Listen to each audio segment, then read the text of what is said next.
अस्सलाम वालेकुम स्टूडेंट्स, मैं हूं मोहम्मद शुएब तालिब और आप देख रहे हैं एमएसटी एकेडमी। आज हम बात करने लगे हैं 9th class chapter number 7 book exercise की। ये हमारा सिलसिला आपको पता है कि काफ़ी दिनों से स्टार्ट था और दरमियान में मुझे कुछ ब्रेक लेनी पड़ी क्योंकि सैलाब का इशू बन गया था, तो हम अपने इस सिलसिले को कंटिन्यू नहीं कर सके क्योंकि लाइट का इश्यूज़ और काफ़ी इश्यूज़ थे। तो इंशाल्लाह अभी हमने दोबारा इसको स्टार्ट किया है और बहुत जल्द हम अपनी बुक को कंप्लीट करेंगे। तो पहला हम जो हमारा नेक्स्ट लेक्चर था, जो रिमेनिंग था, वो चैप्टर नंबर 7 की बुक एक्सरसाइज थी। तो आइए अपनी वीडियो का आगाज़ करते हैं। First of all MCQs। Which acid is not used as food और मिक्सड विद फूड। कौन सा एसिड है जिसको हम फूड के तौर पर इस्तेमाल नहीं कर सकते, ना ही हम उसको फूड के अंदर इस्तेमाल कर सकते हैं। तो याद रखिएगा, टारटेरिक एसिड हम यूज़ करते हैं, एस्कॉर्बिक एसिड भी यूज़ करते हैं, सिट्रिक एसिड भी यूज़ करते हैं, but we don't use formic acid. लेकिन हम फॉर्मिक एसिड को यूज़ नहीं कर सकते। ठीक है, तो इसका राइट आंसर क्या होगा? Formic acid.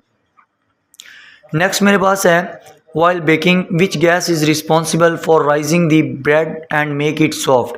कौन सी गैस है जो रिस्पॉन्सिबल बनती है ब्रेड की, कि ब्रेड के अंदर से वो यानी कि निकलती है जब हम उसको बेक करते हैं ना, इसको ब्रेड को, तो कौन सी गैस निकलती है और उसको सॉफ्ट बना देती है? तो राइट आंसर है कार्बन डाइऑक्साइड। नेक्स्ट हमारे पास MCQs है कि predict the main characteristics of reaction of metal with acid. कि जब एसिड जो है वो मेटल से रिएक्ट करता है तो इसमें से कौन सी कैरेक्टरिस्टिक मेन है? तो याद रखिएगा ये तीनों हैं, क्योंकि जब मेटल एसिड से रिएक्ट करता है तो मेटल इसमें डिज़ोल्व भी हो जाता है, मेटल से साल्ट भी बन जाता है और हाइड्रोजन गैस भी निकलती है। तो इस वजह से ये तीनों हैं। Next, how many hydroxide ion calcium hydroxide will release in water. वो कह रहा है कि कैल्शियम हाइड्रोक्साइड जो हैं वो कितने हाइड्रोक्साइड पैदा करते हैं पानी के अंदर। तो कैल्शियम हाइड्रोक्साइड का फार्मूला है CaOH ट्वाइस। ठीक है, इसमें आपके पास 2 OH होते हैं, तो इसका मतलब है अगर ये पानी में टूटेगा तो फिर कितने देगा? 2 ही OH देगा। तो राइट आंसर इसका 2 है। पांचवा MCQ है, neutralisation reaction between KOH and H3PO4। के K3HPO4 के अंदर जो KOH मॉलिक्यूल्स हैं वो कितने इस्तेमाल होंगे? तो याद रखिएगा, इधर आपके पास 3 H है, 3 H है, तो इधर हमें OH भी कितने लेने पड़ेंगे? 3। तो इस वजह से आपके पास KOH 3 इस्तेमाल होंगे। ठीक है, ये इसका राइट आंसर है। नेक्स्ट मेरे पास है, विच acid is used in preparation of soap. जो साबुन होता है उसको बनाने के लिए कौन सा एसिड इस्तेमाल होता है? तो राइट आंसर है स्टीरिक एसिड। नेक्स्ट MCQ है, which compound is formed when SO2 is dissolved in water. कि जब SO2 को पानी के अंदर डिजोल्व किया जाता है तो कौन सा कंपाउंड बनता है? तो राइट आंसर है H2SO3 बनता है। लेकिन अगर हम SO3 को ऐड करते हैं तो H2SO4 बनेगा। Which of the following contain oxalic acid. किसके अंदर ऑक्सालिक एसिड होता है? तो आसान सा आंसर है, टोमेटो के अंदर ऑक्सालिक एसिड होता है। Next, which compound in following reaction is behave as conjugate base. इनमें से कौन सा जो कंपाउंड है वो कॉन्जुगेट बेस के तौर पे एक्ट करेगा? तो राइट आंसर आपके पास है ये माइनस वाला। याद रखिएगा, जो माइनस वाला होता है ना, मोस्टली वही कॉन्जुगेट बेस होता है। ठीक है। Next, when a chemical reaction is carried out with a substance Z, a gas is produced which turn red litmus paper blue. What is this reaction? ठीक है, तो इसका राइट आंसर आपके पास है reaction of alkali with ammonium salt. अब हम short questions को deal करते हैं। हमारे पास पहला शॉर्ट क्वेश्चन है कि इनमें से आपने बताना है कौन सा एसिड जो है वो आर्हीनियस का एसिड है। तो राइट आंसर आपके पास है, जिनमें जिसके पास भी H है वो सारे आर्हीनियस के एसिड हैं। HF भी है, H2SO4 भी है, H2O भी है। लेकिन आप कहेंगे NH4 क्या ये है? तो ये नहीं है, सॉरी, यहाँ पे NH3 बुक में है। तो क्या ये आर्हीनियस का एसिड है? ये नहीं है, क्योंकि ये H जो है ये नहीं डोनेट करता। इसके पास H है लेकिन ये पानी के अंदर H को डोनेट नहीं करता। इस वजह से साथ मैंने रीज़न भी मेंशन की है। नेक्स्ट मेरे पास है how does calcium metal react with dilute H2SO4। Calcium metal एक डाइल्यूट H2SO4 से कैसे रिएक्ट करता है? तो राइट आंसर है calcium react with dilute H2SO4 to form calcium sulphate बनाता है और हाइड्रोजन गैस। ये आपके पास कैल्शियम है और ये H2SO4, तो ये CaSO4 से मिल के CaSO4 बना देता है और H2 ऐसे ही रह जाता है। नेक्स्ट मेरे पास है which salt is formed when HCl react with BaCO3। जब साल्ट जो है वो BaCO3 से मिलता है HCl मिलता है तो कौन सा साल्ट बनता है? तो आपके पास बेरियम क्लोराइड बनता है। ये नीचे आप देख भी रहे हैं, 2 HCl हों तो BaCO3 से मिलें तो Ba इधर से और इधर से 2 Cl ये आपस में मिलते हैं और BaCl2 बनता है और बाकी 7 कार्बन डाइऑक्साइड इसमें से CO2 और एक जो है H2O। ये आपके पास कंप्लीट रिएक्शन होगा, यहाँ से थोड़ा सा मिसिंग था। नेक्स्ट मेरे पास है how will you justify that HSO4 negative is a Bronsted Lowry acid. कि ये जो चीज़ दी हुई है आप कैसे साबित करेंगे कि ये ब्रोंस्टेड का एसिड है? तो since HSO4 has ability to donate proton, क्योंकि इसके अंदर अभी एबिलिटी है कि ये H अपना निकाल सकता है, इस वजह से ये ब्रोंस्टेड का एसिड है। ये आप एग्जांपल देख सकते हैं इसकी कि ये अभी H दे सकता है। नेक्स्ट है कि HCl जो होता है ये हम इसको खा नहीं सकते, लेकिन ये हमारे मैदे के अंदर मौजूद होता है। ठीक है, तो इसका क्या रीज़न है? तो याद रखिएगा जो HCl है वो हम खा नहीं सकते because it is very dangerous in concentrated form. ये कंसनट्रेटेड फॉर्म में बड़ा डेंजरस होता है और हमारे टिश्यूज़ को बर्न कर देता है, लेकिन इसकी जो बहुत कम मिकदार होती है HCl की वो हमारे मैदे के अंदर अल्लाह ताला ने रखी हुई है खुराक को तोड़ने के लिए और उसको हज़म करने के लिए, डाइजेशन के लिए। इसके अलावा ये इसके और भी काफ़ी बेनिफिट हैं जो पेप्सिन को ये इतना काबिल बनाता है कि वो जो बैक्टीरिया होते हैं उनको किल करता है। इसी तरह नेक्स्ट क्वेश्चन है कि what chemical name will you give to the soap as compound. Soap को आप कौन सा नाम देंगे अगर इसको कंपाउंड कंसीडर करते हैं तो सोप इज़ द सोडियम और potassium salt of fatty acid. तो जो सोप होता है ये या तो पोटाशियम साल्ट होता है फैटी एसिड्स का या सोडियम साल्ट होता है। जैसे एग्जांपल में अगर सोडियम का होगा तो सोडियम सिट्रेट, ये इसका फार्मूला है। ठीक है, ये एक रिएक्शन है, इसमें आपने बताना है कि जो वाटर है वो एसिड होता है, बेस होता है या बोथ होता है। तो याद रखिएगा वाटर जो होता है ये एम्फोटेरिक कंपाउंड है, ये एसिड के तौर पे भी एक्ट करता है और बेस के तौर पे भी। ये हम इसको पहले डिस्कस कर चुके हैं। नेक्स्ट है why does Na2CO3 behave like a base in water. वो कह रहा है कि जब हम सोडियम कार्बोनेट को पानी में डालते हैं तो ये बेस क्यों बनाता है, क्यों बेसिक होता है? तो याद रखिएगा सोडियम कार्बोनेट जो होता है ये पानी से रिएक्ट करके सोडियम हाइड्रोक्साइड बना देता है NaOH, और साथ इसके बनता है H2CO3 कार्बोनिक एसिड। ये नीचे रिएक्शन देख सकते हैं, Na2 और इधर से 2OH। ठीक है, ये मिलके NaOH बना देते हैं और इधर से H2 और साथ CO3 मिलके ये कार्बोनिक एसिड बन जाता है। अब आपको पता है कार्बोनिक एसिड एक वीक एसिड होता है जबकि सोडियम हाइड्रोक्साइड एक मजबूत बेस होती है। तो जो ज़्यादा मजबूत होगा सारा असर उस सॉल्यूशन के अंदर उसी का ही होगा। तो इस वजह से ये सॉल्यूशन बेसिक बन जाता है, क्योंकि इसके अंदर जो चीज़ पाई जाती है वो स्ट्रॉन्ग जो चीज़ पाई जाती है वो बेस है। नेक्स्ट है is sodium bicarbonate a base और एन एसिड। कि NaHCO3 जो है ये एसिड होता है कि बेस होता है? तो इसका राइट आंसर है कि ये एक एम्फोटेरिक होता है, यानी कि ये एसिड भी होता है और बेस भी होता है।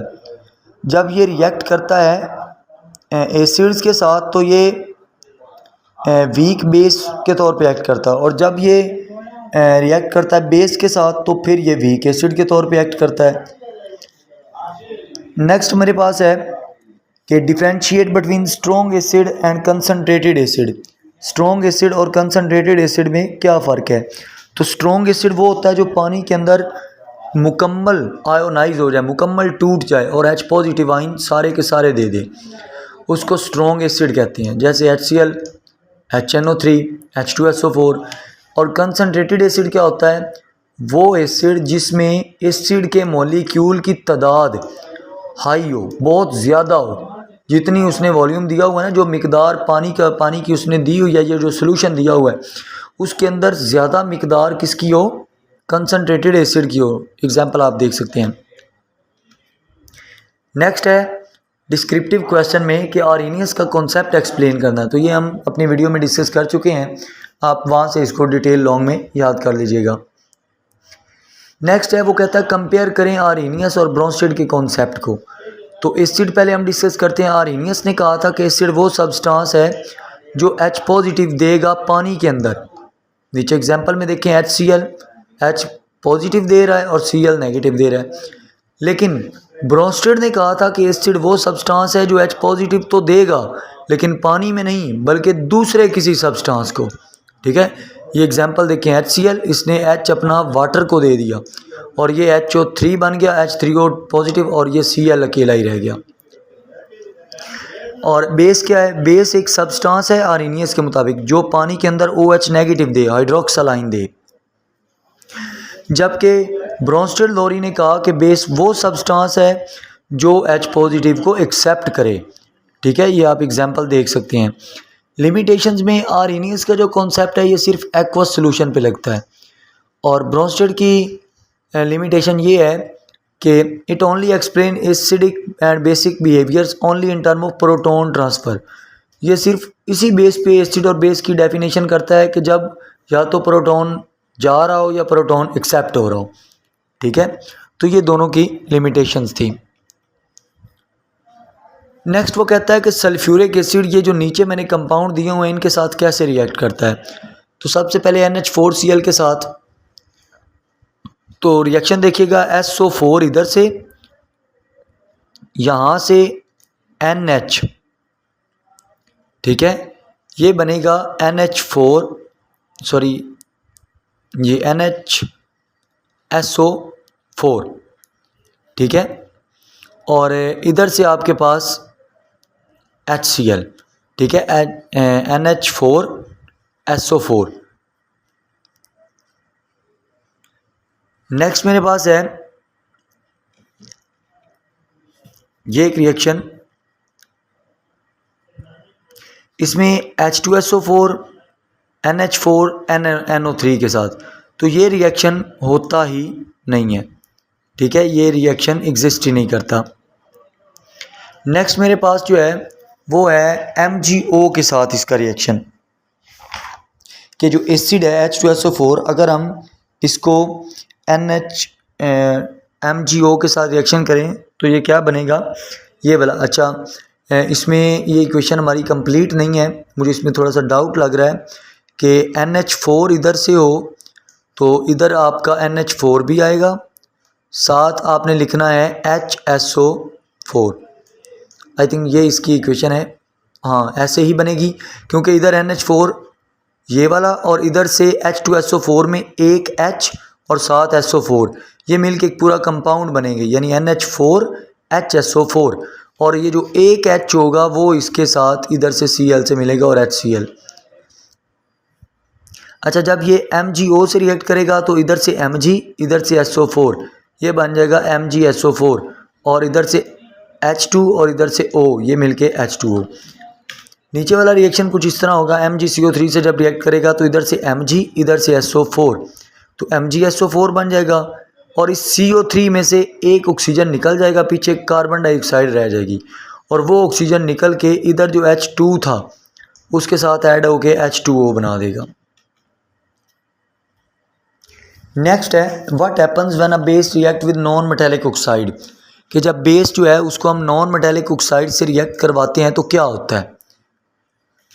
तो याद रखिएगा, जब हम बेस को रिएक्ट करवाते हैं नॉन मेटेलिक ऑक्साइड से तो इससे साल्ट बनता है और वाटर बनता है। ठीक है, ये एक बेस है मेरे पास कैल्शियम हाइड्रोक्साइड, जब इसको मैंने CO2 से रिएक्ट करवाया तो ये चीज़ बन गई। इसी तरह जब NaOH से रिएक्ट करवाया तो फिर ये चीज़ बन गई। अब दोनों में क्या बना है, साल्ट बना है और वाटर बना है। और इसकी इन्फेरेंस ये है कि नॉन मेटेलिक ऑक्साइड जो होते हैं ये एसिडिक ऑक्साइड्स होते हैं, ठीक है। नॉन मेटेलिक ऑक्साइड एसिडिक होते हैं क्योंकि ये जब रिएक्ट करते हैं बेस से तो ये साल्ट और वाटर बनाते हैं, ठीक है। तो ये आपने ऊपर देख भी लिया है। तो इसमें CO2 एक एसिडिक बिहेवियर रखने वाला एसिडिक ऑक्साइड है, वो भी नॉन मेटेलिक ऑक्साइड, ठीक है। नेक्स्ट मेरे पास है, वो कहता है कि ड्राई HCl गैस और HCl सॉल्यूशन इन वाटर, इसका एसिडिक करैक्टर बताओ दोनों का। तो सबसे पहले जब हम ड्राई HCl गैस लेते हैं ना तो ये एसिडिक प्रॉपर्टीज़ शो नहीं करती, ठीक है, because it does not ionise to produce H positive ion, कि ये H पॉजिटिव आइन पैदा ही नहीं करती। जबकि HCl सॉल्यूशन इन वाटर जो होता है वो अपने अंदर से H पॉजिटिव और Cl नेगेटिव आइन देता है। तो ये फ्री हाइड्रोजन आइन पाए जाने की वजह से ये क्या होता है, ये एसिडिक करैक्टर रखता है। छठा मेरे पास है एसिड और उसके कॉन्जुगेट बेस के डिफरेंस के बारे में। तो एसिड की हम डेफिनेशन पढ़ के आए हैं कि वो सब्सटेंस जो प्रोटॉन डोनेट करेगा वो एसिड है, ठीक है। जैसे ये नीचे एग्जांपल में देखें HCl और H2O में HCl अपना H इसको देता है और HO3O पॉजिटिव बन जाता है। तो इस वजह से HCl क्या है, HCl क्या है, एसिड है, ठीक है। जबकि दूसरी तरफ कॉन्जुगेट बेस क्या होती है, ये ऐसी स्पीशीज है जो बनती है जब प्रोटॉन निकल जाए एक एसिड में से, यानी जब एसिड में से, इस एसिड में से जब H निकल जाएगा तो ये जो पीछे Cl बच जाएगा, ये क्या है, ये कॉन्जुगेट बेस है। और एक और निशानी इसकी है कि इसके ऊपर माइनस चार्ज आएगा। इन्वेस्टिगेट क्वेश्चन हमारे हैं। इसमें पहला क्वेश्चन वो करता है कि एसिड जो है ये हमारी बॉडी में काफ़ी सिग्निफिकेंट रोल अदा करता है, तो उसके रोल एक्सप्लेन करें। तो पहला फ़ायदा इसका ये है, HCl का जो रोल ऑफ HCl है, HCl एक एसिड है, तो ये हमारी बॉडी के अंदर ना स्टमक में होता है जो हमें हमारी डाइजेशन में मदद करता है, ठीक है, यानी खुराक हज़म करने में। दूसरा है कार्बोनिक एसिड जिसका फार्मूला ये है H2CO3, ये ब्लड की जो pH है ना उसकी बफरिंग में इस्तेमाल होता है, बरकरार रखने में। तीसरा लैक्टिक एसिड, लैक्टिक एसिड जो होता है ये जब एनएरोबिक रिस्पायरेशन होती है ना तब बनता है, ठीक है, और हमें टेम्परेरी एनर्जी देता है। किसको, ऑक्सीजन लेवल जब लो हो जाता है तो उसको टेम्परेरी एनर्जी देता है। चौथा है न्यूक्लिक एसिड्स का किरदार। तो न्यूक्लिक एसिड दो तरह की होती हैं, DNA और RNA। ये हमारी बॉडी के अंदर बहुत ज़रूरी होती हैं, क्या करने के लिए, जेनेटिक इन्फॉर्मेशन स्टोर करने के लिए। जो जीन की इन्फॉर्मेशन होती है ना एक नस्ल से दूसरी नस्ल वाली, वो इन्होंने स्टोर करनी होती है, और इसके साथ साथ ये प्रोटीन को भी बनाते हैं। पांचवा है फैटी एसिड्स। तो फैटी एसिड्स और अमाइनो एसिड्स जो होते हैं ये हमारे सेल मेम्ब्रेन की बिल्डिंग ब्लॉक हैं, यानी सेल मेम्ब्रेन इनसे बनती है, ठीक है, और प्रोटीन भी, और ये हमारी मेटाबॉलिक पाथवे के लिए बहुत ज़रूरी होते हैं। आखिरी क्वेश्चन है कि अगर हम CO2 को लाइम वाटर में से गुजारें, लाइम वाटर का फार्मूला क्या होता है, CaOH ट्वाइस, इसमें से अगर हम CO2 को गुजारें तो क्या बनेगा। तो अगर तो शॉर्ट ड्यूरेशन के लिए गुजारें, थोड़े टाइम के लिए, तो CO2 जो है वो लाइम वाटर को मिल्की बना देती है। क्यों, क्योंकि उसमें कैल्शियम कार्बोनेट बनता है। ये देखें ये रिएक्शन, इसमें ये कैल्शियम कार्बोनेट और साथ वाटर। लेकिन अगर आप लंबे अरसे तक के लिए इसमें से गुजारेंगे तो कैल्शियम कार्बोनेट जो होता है वो ज़्यादा कार्बन डाइऑक्साइड को इस्तेमाल करके कैल्शियम बाइकार्बोनेट बना देता है, जो नीचे इक्वेशन मेंशन है। तो ये थी हमारी आज की वीडियो जिसमें हमने आपको चैप्टर नंबर 7 के बारे में डिस्कस किया। आपको थोड़ा बहुत इसमें चेंजेस मालूम होंगी। अभी आहिस्ता आहिस्ता इंशाल्लाह हम बहुत अच्छे लेक्चर लेके आएंगे। अभी कुछ रिदम टूटने की वजह से ये वीडियो हमने जल्दी में क्रिएट की, तो इंशाल्लाह नेक्स्ट वीडियो इससे भी अच्छी बनाई जाएंगी। तब तक के लिए खुदा हाफिज़।